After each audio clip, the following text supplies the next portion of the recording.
총선을 앞둔 전국을 용인대 최창렬 교수와 함께 더 얘기를 나눠보겠습니다. 어서 오십시오. 안녕하세요. 예.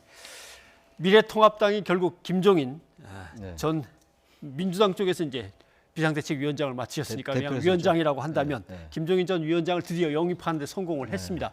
이렇게 되면 이제 박형준, 신세돈 두 사람은 공동 선대위원장이고 이분은 총괄 선대위원장이고 근데 뭐 얼마 남지 않아서 공천도 다 끝났고 무슨 역할을 하시게 되나 궁금하기도 합니다. 2012년도 이제 19대 총선 때 예. 이제 그때 새누리당 국민행복추진위원장인가요? 그렇죠. 국민행복추진위원장 예. 했죠. 그때 이제 경제민주화라는 의제를 선정을 해서 상당한 이제 그 성과를 봤죠. 그에 대통령 선거가 또 이제 새누리당 승리로 이어졌는데 2012년도에 아마 이번에 며칠 안 남았습니다만 경제 쪽에 뭔가 이제 이 여당을 심판해야 된다 아마 이런 예. 프레임을 이제 기대하는 것 같아요. 통합당이 그런 거 가지고 지금 현재 경제 이슈가 많이 묻혀 있거든요. 예. 코로나19라든지 여러 가지 다른 이슈 때문에 뭔가 이제 그런 이슈를 뭔가 부각시켜서 어떤 이제 프레임화 하려는 게 아니냐 이렇게 좀 생각이 됩니다. 일단. 예. 그런데 김종인 위원장은 4년 전에는 민주당에서 총선을 지휘했습니다. 그리고 그때는 비례대표 이번에 자신을 셀프 추천하면서 그랬었죠. 또 논란이 일기도 했는데요. 네. 이쪽 저쪽 왔다 갔다 하면서 너무 쉽게 뭐 진영을 왔다 갔다 하는 게 아니냐, 뭐 정치 생활을 뭐 억지로 연명해 아니, 가는 그 게 뭐 아니냐 이런 그렇게 비판도 있는 나오고 게 있는데요. 어떻게 보십니까? 아니냐가 아니라 그렇죠. 선거 전문가라고 얘기를 하죠. 이제 긍정적인 이제 관점에서 예.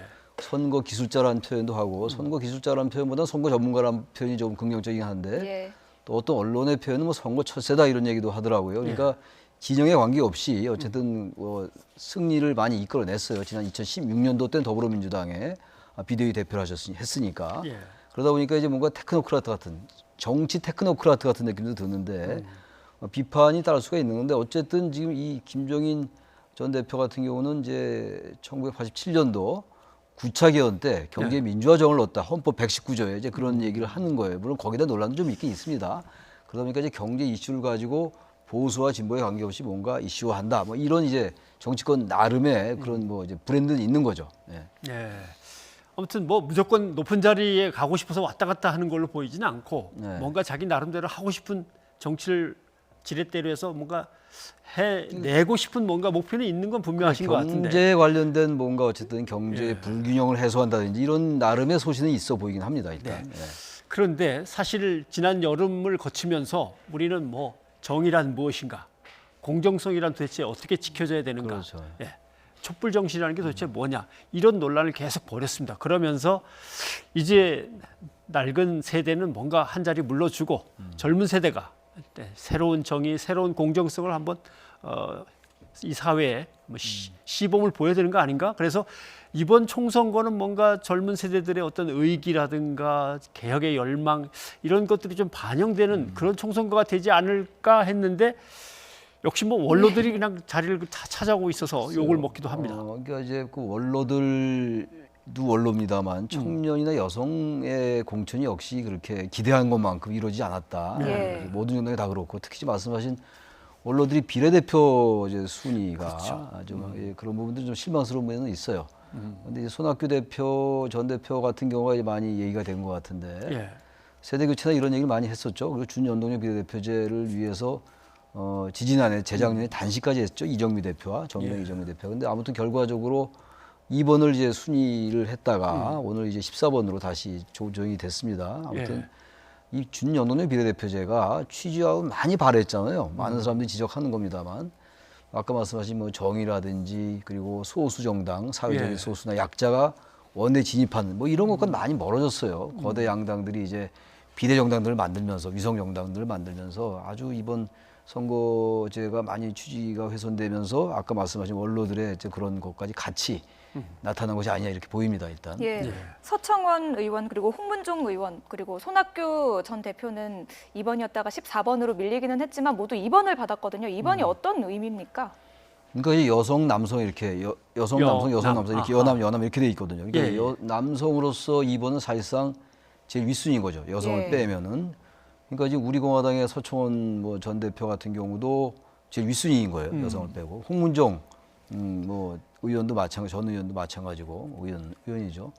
이제 손학규 전 대표 같은 경우가 이제 아까 말씀드린 이제 준연동형 비례대표를 대단히 주도했던 분이었기 때문에 얘기가 있는 건데 아무튼 이런 부분들이 이번 선거가 끝나고 이 준연동형 비례대표제에 대한 어떤 그 전반적인 보완이라든지 또는 하다못해 폐지라든지 뭐 이런 식으로 하는 별로 의미가 없는 거죠. 비례대표가 사실 그 아까 말씀하신 그런 몇 분만 해당하는 게 아니라 네. 전체적으로 볼 때 비례대표 제도가 이번에 잘못 운영되고 있는 것 같아요. 네. 이 선거 이제 오늘 등록 끝났습니다만 이런 것들은 정치권이나 시민사회나 네. 언론이 같이 좀 살펴봐야 될 것 같아요. 근데 뭐 얘기를 안 했으면 모르는데 아마 지난해 8월인가요? 손학규 대표는 내가 이렇게 자리 이렇게 탐내고 하는 사람으로 보이냐? 손학규를 잘못 알고 있는 거다라고 했고 아마 지난달 회의에서도 세대 교체를 강조했던 것 같은데 그렇습니다. 아마 그건 아마 있을 겁니다. 한번 좀 들어보고 다시 오죠. 대한민국의 미래를 책임질 미래 세대가 정치의 주역이 되어 세대 교체를 이루고 낡은 정치 구조를 혁파하는 것이 우리의 살 길입니다. 예. 역시 이거는 하고 싶다. 계속 정치 어떤 권좌에서 뭔가 나도 마무리를 좀 하고 싶다 이런 뜻인가요? 손학규 전 대표가 속으로 어떤 생각을 하고 있었더라도 예. 이번에 어쨌든 이런 비판에서 자유롭긴 좀 어려울 것 같아요. 불과 지난달 24일 날 이런 이제 말씀을 했기 때문에 예. 저 세대 교체와는 거리가 먼 거잖아요. 비례대표 2번 어쨌든 지금 이제 바뀌었습니다만 14번으로 예. 이런 비판에서 자유롭기 어렵다. 그리고 특히 이제 세대 교체와 정치 개혁 이런 걸 많이 강조하셨던 분이기 때문에 어제 사실은 굉장히 많은 사람들이 손학규 전 대표가 이렇게 비례대표를 갈 줄은 몰랐다는 생각을 많이 하셨을 거예요. 우리 변행커님도 그런 생각 하셨을 것 같은데 모르긴 몰라도요. 저도 좀 놀랐었는데 아마 그런 뭐 권좌에 대한 욕심 이런 것들 뭐 있었으니까 했다고 봐야 되겠죠. 근데 아무튼 이번을 계기로 해서 이제 뭔가 우리 사회가 청년이나 여성들, 사회적 약자를 위에 올리는 이런 쪽으로 바뀌어야 될 것 같아요. 그래야 네. 이 제도가 의미가 있지 않을까 이런 생각이 듭니다. 예, 비례대표 제도의 취지를 살리는 쪽으로 그렇습니다. 변화가 예. 이루어지지 않을까 예. 싶습니다. 네, 얘기를 좀 다른 쪽으로 바꿔서요. 문재인 대통령의 국정수행 지지도 한번 살펴보겠습니다. 55%를 기록했거든요. 지난주보다 6%포인트가 올랐고요. 1년 5개월 만에 최고치를 기록했습니다. 네. 아무래도 코로나19의 대응에 대해서 긍정적으로 평가가 나온 거겠죠. 그렇게 봐야 될 것 같아요. 예. 처음에 이제 코로나 확진자가 나오고 이럴 때 원래 이제 1월 20일 날 처음 확진자가 나왔는데 그 이후에 뭔가 정부가 좀 초기 대응이 미숙한 거 아니냐 이런 비판이 있었던 게 사실이었거든요. 근데 그 이후에 지금 전 세계적으로 이른바 팬데믹이 되면서 세계 대유행이 되면서 다른 나라들 의외로 선진국들이 굉장히 지금 이 확진자도 많이 나오고 예. 검진이라든지 이런 것들이 우리나라와 비교할 수 없을 정도 우리가 좀 우세하다 이런 것들이 뭐 외국에서 평가하고 있는 거거든요. 이런 점 때문에 지지율에 반영된 걸로 보여져요. 지금 상당히 뭐 시간도 꽤 됐습니다만 국민들이 아직은 뭐 안심할 단계가 전혀 아닙니다만 그래도 좀 이제 우린 코로나를 잡을 수 있다 이런 기대 같은 건 좀 있는 것 같거든요. 예. 그런 게 반영됐다고 보여집니다 일단.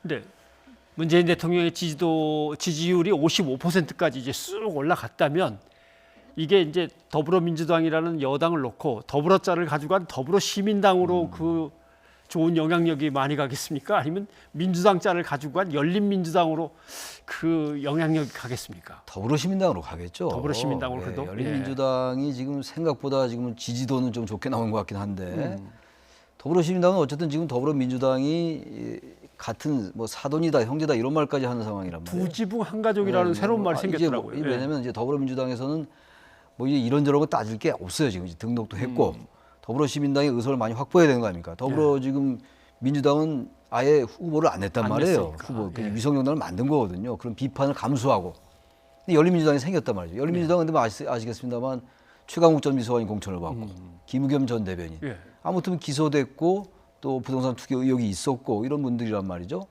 그러니까 이런 분들이 지금 공천을 받았단 말이죠. 열린민주당. 그러니까 대단히 헷갈려요. 이름들이 예. 워낙 비슷해가지고 말이죠. 정신 바짝 차리고 얘기를 해야 되는데. 그러니까 민주당으로서는 나중에 사실 같은 연대나 전 합당이 가능하다고 봐요, 사실은. 그러나 당장 지금 열린민주당과 더불어시민당은 좀 차별을 해야 될 것 같으니까 더불어민주당이 상당히 적극적으로 이해찬 대표가 나서는 게 아닌가 이렇게 보여집니다. 예. 네. 비례대표용 정당도 있고요. 이번 선거에는 좀 변수가 많습니다. 코로나19로 재외국민 투표도 좀 불가한 상황이거든요. 그렇죠. 이번 선거에 어떤 변수로 작용할까요? 전 코로나19가 상당한 변수를 작용할 것 같아요. 지금 예. 뭐 인물이나 정책이나 이런 부분들이 잘 안 나타나고 있잖아요. 그리고 사실 선거라는 게 쟁점축이 하나 있어야 되거든요. 선거를 가로지르는 이런 쟁점축이 생겨야 되는데 그런 게 없어요 지금.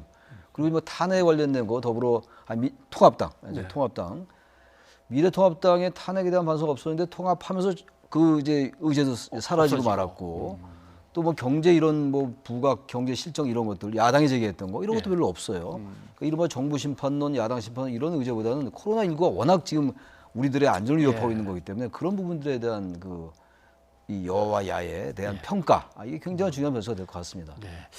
4월 총선일 전에 뭔가 코로나19가 확 꺾이는 기세가 보인다면 아무래도 여당한테 이쪽이 뭐 훨씬 더 압도적으로 유리할 유리할 것 거고 같습니다. 그때 또 더 악화되는 문제가 있다면 야당이 야쪽이 유리할 유리할 수도 수 있고 있고. 이렇게 되겠군요. 그럼. 그럴 것 같습니다. 알겠습니다. 최찬일 교수님 오늘 고맙습니다. 네, 고맙습니다.